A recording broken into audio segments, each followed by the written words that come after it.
તમારા વિકાસથી હવે અમને દાજ લાગે છે, અમે દાજીએ છીએ।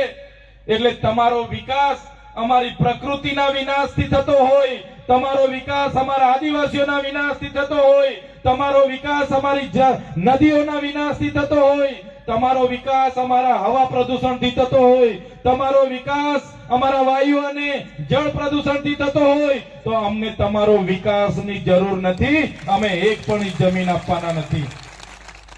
અહીંયા નજીક કોટેશ્વર ધામ આવ્યું છે। આ કોટેશ્વરથી સરસ્વતી નદી નીકળે છે। આ અરવલ્લીના પહાડોમાંથી બનાસ જેવી નદીઓ નીકળે છે।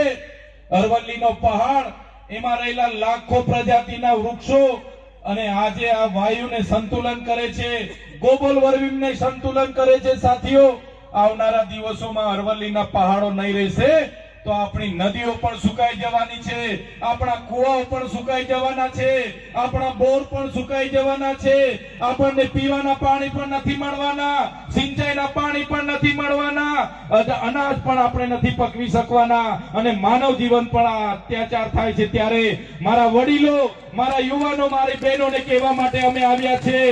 આ અરવલ્લી માટે માત્ર પાલનપુર, બનાસકાંઠા, સાબરકાંઠા કે અરવલ્લી જિલ્લાના લોકો એકલા નથી, જરૂર પડશે તો ગાંધીનગરમાં દક્ષિણ ગુજરાતના લાખો લોકોને પણ લાવવા માટેની તાકાત આપણે રાખીએ છીએ।